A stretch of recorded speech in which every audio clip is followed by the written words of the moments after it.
Coucou, est-ce que tu as du chai?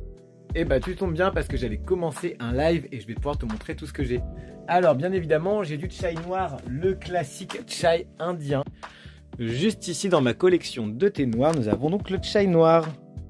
Le chai noir, c'est donc la boisson traditionnelle indienne composée de thé noir Assam, Inde du Sud, mais aussi de bâton de cannelle, de fenouil, de gingembre, d'anis, de clou de girofle, de cardamome moulu. Le chai noir, c'est donc cette boisson traditionnelle indienne agrémentée d'épices. Donc les épices que je t'ai dit juste avant, il faut savoir que chaque région en Inde a son mélange d'épices différent, ce qui du coup donnera un chai différent.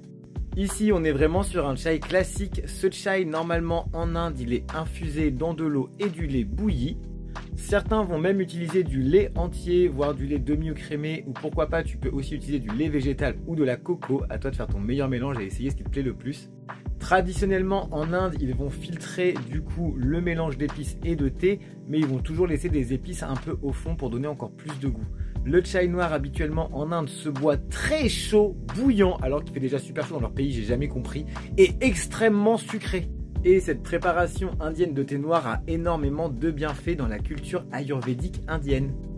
Il est antioxydant, il aide aussi à la digestion, il a des effets anti-inflammatoires, il aide aussi aux défenses immunitaires, il a des effets aussi stimulants et des effets sur le bien-être mental. Alors perso, c'est un des thés que j'adore, le chai noir, un mélange d'épices que je kiffe, c'est pour ça que sur la boutique j'en ai différents. J'ai un mélange ici de chai au thé vert.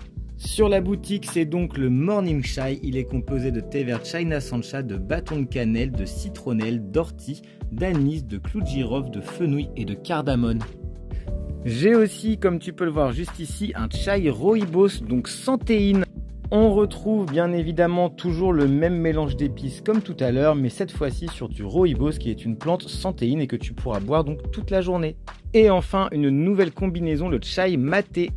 Dans ce chai maté, tu retrouves comme dans les trois autres chais, les mêmes épices, mais cette fois-ci avec les bienfaits du maté qui a des propriétés très énergisantes, beaucoup plus que le thé noir ou le thé vert.